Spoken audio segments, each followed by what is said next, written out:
गौरवा police station में महिला के एप्लीकेशन पर एसीपी आरडी कावा का अहम बयान। पता चला है कि जवाब लेने के लिए पुलिस स्टेशन बुलाते समय पति को परेशान किया गया। पत्नी के साथ आए साथियों ने पति पर धमकाने का आरोप लगाया। एसीपी ने पुलिस पर लगाए आरोपों को पर्सनल आरोप बताया। बयान है कि उर्वशीबेन की सभी एप्लीकेशन पर निष्पक्ष कार्रवाई की गई है। पत्नी की शिकायत की जाँच के बाद अभी कोर्ट में केस चल रहा है। पुलिस ने 4 लोगों के खिलाफ केस दर्ज कर उन्हें हिरासत में लिया है। दोनों आरोपियों का क्रिमिनल रिकॉर्ड सामने आने के बाद आगे की कार्रवाई की जाएगी। रिपोर्टर राहुल राजपूत।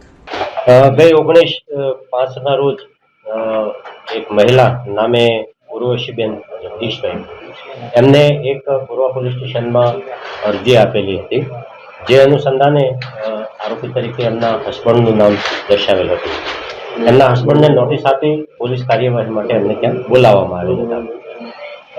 એ જ વખતે આ અરજદાર ઉર્વશીબેન પણ ત્યાં આવેલા હતા અને કોઈ પણ કારણોસર ત્યાં થોડા ઉગ્રાવેશમાં આવી જઈ અને સામેવાળા જે એમના હસબન્ડ જે છે એમની સાથે એમને થોડી હાથ ચાલાકી કરેલી હતી.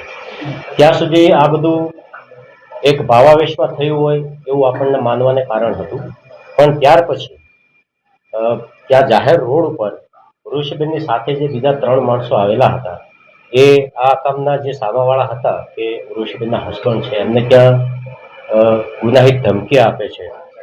ઉર્વશીબેનના જે પૈસા છે એ પાછા આપી દેજે, નહીં તો ગોરવામાં રહેવું તકલીફ થશે, જાનથી મારી નાખવાની, એમને આવી રીતે ધમકી આપવામાં આવી હતી. જે અનુસંધાને પોલીસે તરત જ એક્શન લીધા છે.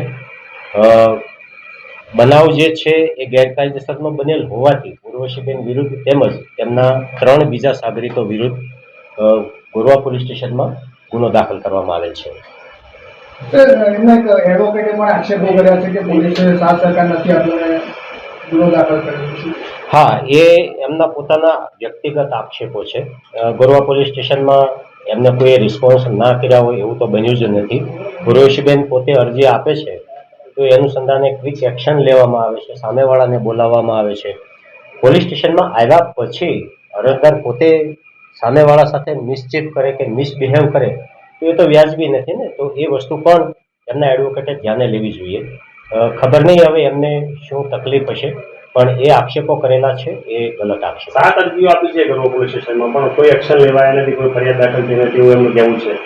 ઉર્વશીબેને જે અરજી આપેલી છે અને જે અરજી રજીસ્ટર્ડ થઈ છે એમના વિરુદ્ધ ક્વિક એક્શન લેવામાં આવ્યા છે. એ અનુસંધાને નોટિસ આપીને જ સામાવાળાને પોલીસ સ્ટેશનમાં બોલાવવામાં આવેલા હતા. એ ઇન્વેસ્ટિગેશન જે મેરિટ ઉપર જાય છે એ એક જગ્યાએ છે, પણ પોલીસ સ્ટેશનમાં સામાવાળા અને અરજદાર બંને સાથે હોય તો ત્યાં આવીને આવું મિસબિહેવ નથી કરાતું. એવું કે મારી ફરિયાદ નથી લીધી, સામેવાળાની ફરિયાદ લઈ ના, એમની ફરિયાદ ઓલરેડી લઈ લીધી છે અને એમની ફરિયાદ જે પ્રથમ આપેલી હતી 1.5 વર્ષ પહેલા, એમાં કોર્ટનું જજમેન્ટ પણ આવી ગયેલું છે. તો એ અનુસંધાને પોલીસે કંઈ કરવાનું રહેતું નથી. જે ન્યૂલી બિગિનિંગ ઇસ્યુ જે હતો એ એમની રજૂઆત હતી, તો એ અનુસંધાને પોલીસે ક્વિક રિસ્પોન્સ બી આપ્યો છે, એક્શન પણ લીધા છે. હા, એમાં ટોટલ 4 જણાની અટકાયત કરવામાં આવેલ છે. અરજદાર એક ઉર્વશીબેન કરીને છે એ, એમની સાથે બીજા વિજયભાઈ ઉર્ફે મનીષચંદ્ર રાઠોડ, આશિફ ઉર્ફે મુછોડ યુસુફ શેખ અને શબ્બીર ઉર્ફે સબો સિકંદર વાઘેલા, આ 4 જણની ગોરવા પોલીસે અટકાયત કરી કોર્ટ રાહે પગલાં લેવા માટે તજવીજ કરી છે.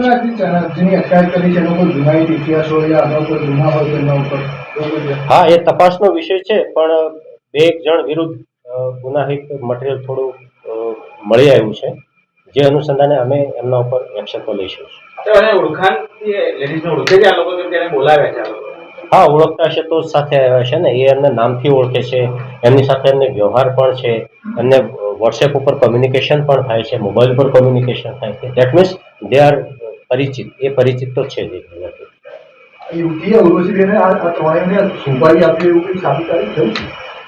હવે એ તપાસનો વિષય છે, પણ જ્યારે પોલીસ સ્ટેશન બોલાવવામાં આવ્યા ત્યારે તો સામા અરજદાર તરીકે એમને એકલા જ આવવું જોઈએ, પણ સાથે આ એમના જે મિત્રો આવેલા છે તો કાંઈક તો એમનું રીઝન હશે ને, અને એ અનુસંધાને તો આપણે ગુનો દાખલ કરેલો છે.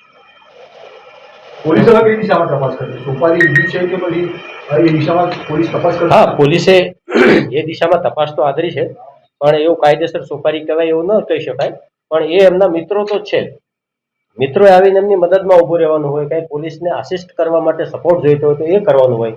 પોલીસ સ્ટેશનની પ્રિમાઇસીસની આસપાસ ઊભા રહી અને અરજદારને એવી રીતે ધમકાવવાનો હોય કે એ અરજદાર પોતાની રજૂઆત લઈને પોલીસ સ્ટેશન સુધી પણ ના આવે. હા, અગાઉ પણ એમનો આ વ્યવહાર તો થયેલો જ છે પોલીસ સ્ટેશન સાથે. બાકી એમના આક્ષેપો જે છે, એમની રજૂઆત જે છે, એમાં બહુ તથ્ય નથી. અગાઉ બી કોઈ સાથે આવું કર્યું એવું કોઈ પોલીસ તપાસમાં આવ્યું હોય? હા, અગાઉ એક વ્યક્તિ જોડે આવું થયેલું છે, પણ એ વ્યક્તિ પોતે સમાજ સામે કે પોલીસ સામે સ્વેચ્છાએ આવવા નથી માંગતા. તો આપણે પણ એમની પ્રાઇવસી સિક્યોર કરી રાખવી આપણી ફરજ છે. પતિ સાથે એમની માતાનું કે બહેનનું પણ નામ જોડાયેલું છે, તો આગળ કંઈ મળશે સબૂત તો પછી આપણે કાર્યવાહી થશે? એમને નામ લખેલા છે, એ તો એક 498 રિલેટેડ જે તે વખતે ઇસ્યુ હતા એ વખતે લખેલા છે, પણ એવા કોઈ ઇન્ગ્રેડિયન્ટ્સ આ ઇસ્યુને રિલેટેડ નથી. એમની ફરિયાદ જે થઈ છે, એમની તપાસ થઈ ગઈ છે, ચાર્જશીટ થઈ ગયું છે અને ગુનાની ટ્રાયલ પણ ચાલી ગઈ છે અને ટ્રાયલનો નિવડો કોર્ટમાં આવી ગયો છે. બેનનું એવું કહેવું છે કે એ ફરિયાદ 1.5 વર્ષ પહેલાની ફરિયાદ પછી પણ એમની સાથે બહુ મિસબિહેવ થયું છે. એવો એક પણ એવિડન્સ એ અરજદાર ઉર્વશીબેન રજૂ કરી શક્યા નથી. એ એમ કહે છે કે જનરલી રોડ ઉપર મારો પીછો કરતા હોય. તો હવે રોડ ઉપર તો પબ્લિક જતી હોય, સ્પેસિફિક એક વ્યક્તિને એમની સાથે બંધાયેલા છે તો એલિગેશન્સ કરવા જ છે. તો એલિગેશન ફરીલી થઈ શકે, પણ જ્યારે એલિગેશન્સ કરો છો, રજૂઆત કરો છો, તો તમારે એવિડન્સ પણ સાથે જોડવા પડે. પત્નીએ તાંત્રિક વિધિ કરી હોવાના પણ આક્ષેપ કરે છે. હા, એ આક્ષેપો છે. મેં સોશિયલ મીડિયા ઉપર રીલ પણ જોઈ હતી, પણ એ રીલ તો ફેબ્રિકેટેડ છે. કહેવાનો મતલબ છે એ દિશામાં પણ અમે તપાસ કરીએ છીએ, પણ એ વસ્તુનું તથ્ય હાલ પૂરતું જણાય આવતું નથી. અમે એ તથ્યને શોધવા માટે બીજા એવિડન્સ અને બીજા સર્ક્યુમસ્ટન્સીસનો જે સહારો લીધો છે, તો એમાં જે અરજદાર જે છે એમની વિરુદ્ધનું ઘણું બધું મટીરિયલ અમને મળેલું છે. પત્નીના આક્ષેપો પણ છે કે પત્નીનો જે મોબાઈલ છે એ છોકરા પાસે છે, પણ હજુ સુધી પોલીસ લાવી નથી શકી. નહીં, એ તપાસનો વિષય છે, એટલે હવે તપાસના કામે એના જે ટ્રાન્ઝેક્શન જે થાય છે એ બી એ થોડોક સમય લેતી બાબત છે, કારણ કે એ એફએસએલમાં અને કંપનીઓ પાસેથી ડિટેલ મંગાવવાની હોય છે, તો એ એટ એ ટાઈમ ના મળી શકે.